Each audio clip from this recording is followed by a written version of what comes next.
अंग्रेजन बहू और बेचारी भूली सास। माधवी अपने पति रमेश और अपने बेटे अजय के साथ रहा करती थी।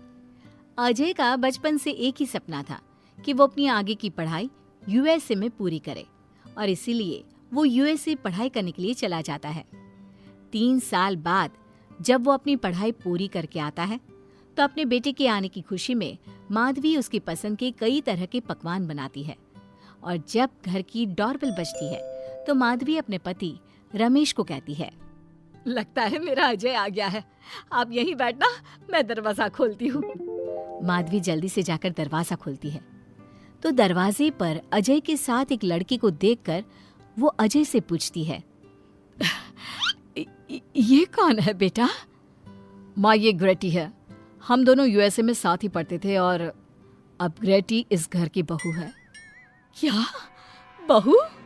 अरे बेटा, तूने शादी कर ली और बताया भी नहीं। कम से कम अपनी माँ को बता तो देता कि तू अपने साथ इस घर की बहू लेकर आ रहा है। मैं बहू के आने की कुछ तैयारी तो कर लेती।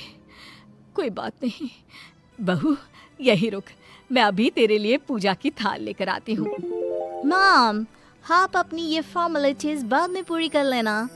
I'm so tired right now. आजा डार्लिंग, अपना रूम कहाँ है? कोई बात नहीं बहू, तुम पहले आराम कर लो, तब तक मैं तुम्हारे लिए चाय बना कर लाती हूँ। ग्रेटी अपनी सास की किसी भी बात का कोई जवाब नहीं देती और अपने रूम में जाकर सो जाती है। कुछ देर बाद माधवी अपने बहू बेटे के लिए चाय नाश्ता लेकर उनके कमरे में जाती है, जहाँ ग्रेटी अपनी सास से कहती है, हाँ चाय, आ चाय। क्या हुआ ग्रेटी? अपनी मॉम को बोलो कि अब ये जब भी हमारे कमरे में आए तो नॉक करके आए। आपसे मैं ऐसा ही करूंगी बहू। वो तो आज ही तुम दोनों आए हो तो मुझे लगा थक गए होंगे, इसलिए जल्दी जल्दी मैं ऐसे ही चाय नाश्ता लेकर आ गई। वो क्या है ना, अजय जब भी बाहर से आता है तो आते ही चाय मांगता है, बस इसीलिए मैं ना ये चाय यहाँ रख देती हूँ, पी लेना, अदरक वाली चाय है। ये बोलकर माधवी वहाँ से जाने लगती है। तभी ग्रेटी अपनी सास से कहती है, जाते हुए अपनी साथ अपनी ये चाय भी ले जाओ, क्योंकि अजय अब चाय नहीं पीता। हाँ माँ, जब से मैं यूएसए गया हूँ तब से मैंने चाय पीनी छोड़ दी है। अब एक काम करो, हम दोनों के लिए कॉफी ले आओ, मैं सच में बहुत ज्यादा थक गई हूँ। अरे ठीक है, ला देती हूँ। अच्छा बेटा, तुम्हारे मम्मी पापा इंडियन है या फिर वही अंग्रेजी है? मेरे मम्मी पापा इंडियन हैं, पर मैं शुरू से यूएसए में रही हूँ, इसलिए मैं खुद को अंग्रेजन मानती हूँ। वैसे अब जल्दी से जाकर मेरे लिए कॉफी लेकर आओ और मेरे बारे में इतना ज्यादा इंक्वायरी करने का जरूरत नहीं है। अरे हाँ हाँ, अभी लाती हूँ। वैसे बहू, मैं तुम्हें ना इंडिया के सारे तौर तरीके सिखा दूंगी। अरे क्या हुआ, तुम्हारी परवरिश अगर यूएसए में हुई है हाँ तो इंडियन ही ना। आपसे ज्ञान नहीं मांगा है, अब कुछ देर के लिए हम दोनों को अकेला छोड़ दो प्लीज, हाथ छोड़ता है। अपनी बहू की बात सुनकर माधवी वहाँ से चली जाती है। माधवी का उतरा हुआ चेहरा देखकर रमेश माधवी से कहता है, हमने इस नालायक को बाहर पढ़ने के लिए भेजा था और इसने क्या किया, बाहर से अंग्रेजन बहू उठाकर ले आया। माधवी, तुम बहुत भोली हो, पर मैं नहीं। ये लड़की हमारा घर तोड़ देगी, हमसे हमारे अजय को दूर कर देगी। देखा, आते ही कैसे रोब झाड़ रही है, जैसे तुम इस घर की नौकरानी हो। तुम उसको बोलो कि तुम इस घर की मालकिन हो और उसकी सास हो, वो वही करे जो तुम कहोगी। अरे आप बेकार में ही गुस्सा हो रहे हैं।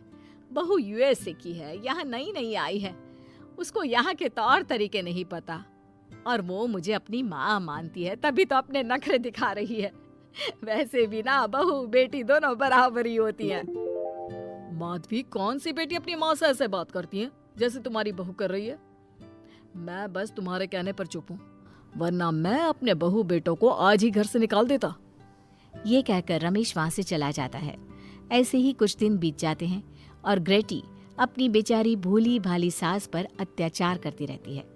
ग्रेटी अपना सारा काम अपनी सास से करवाती और उसी को भला बुरा सुनाती। ऐसे ही एक दिन माधवी कपड़े धो रही होती है और ग्रेटी माधवी को सताने के लिए अपने सारे कपड़े लाकर उसे देती है और कहती है, मॉम्स, ये मेरे कुछ कपड़े हैं, जरा इन्हें भी धो दो। इतना बोलकर ग्रेटी तैयार होकर घर से जाने लगती है। तभी माधवी उससे कहती है, बहू, आज तुम्हारे ससुर के दोस्त के घर में एक छोटी सी पार्टी है। उन्होंने सहपरिवार बुलाया है। मैं चाहती हूँ कि तुम और अजय भी आज हमारे साथ वहाँ चलो और आज ना साड़ी पहनना। मॉम, अभी मैं क्लब जा रही हूँ। रात को मुझे टाइम मिलेगा तो आपके साथ चली जाऊंगी, पर साड़ी बारी नहीं पहनूंगी। ये कहकर ग्रेटी वहां से चली जाती है। शाम हो जाती है। सब ग्रेटी के घर आने का इंतजार करते हैं और इस वजह से कोई भी पार्टी में नहीं जा पाता। इंतजार करते करते रात के 12 बज जाते हैं। 12 बजे रात को ग्रेटी नशे की हालत में जख्मी घर आती है। अपनी बहू के सर और हाथ पर लगी चोट देखकर माधवी परेशान हो जाती है और जल्दी से फर्स्ट एड का बॉक्स लाकर अपनी बहू के सर पर पट्टी करती है। एक माँ की तरह प्यार करते हुए वो अपनी बहू से कहती है, बहू, तुझे चोट कैसे लग गई बेटा? मैं घर आ रही थी, एक बाइक वाले से मेरी टक्कर हो गई। कोई बात नहीं बेटा, कल सुबह होते ही तुझे अपने फैमिली डॉक्टर के पास ले जाऊंगी। अच्छा, अब तू ना आराम कर, मैं तेरे लिए अभी हल्दी वाला दूध लेकर आती हूँ। माधवी, मैंने तुम्हें पहले ही समझाया था, ये अंग्रेजन हमारे घर के लिए ठीक नहीं है, पर तुमने मेरी एक नहीं मानी। अब देख लो, आज इस अंग्रेजन बहू की वजह से सारे मोहल्ले में हमारी नाक कट गई है। आज सब हम पर हंसते हैं और ये सब कुछ तुम्हारी वजह से हुआ है, तुम्हारी छूट की वजह से हुआ है। ये कहकर रमेश अपने रूम में चला जाता है, पर माधवी अपनी बहू की पट्टी करके उसे उसके कमरे में जाकर सुला देती है। अगले दिन माधवी ग्रेटी को लेकर अपने फैमिली डॉक्टर के पास जाती है, जहां ग्रेटी देखती है कि उस डॉक्टर की बहू ने साड़ी पहनी है और एक संस्कारी बहू की तरह घर में पूजा पाठ करके अपने सास ससुर के पैर छूकर उनका सुबह सुबह आशीर्वाद लेती है।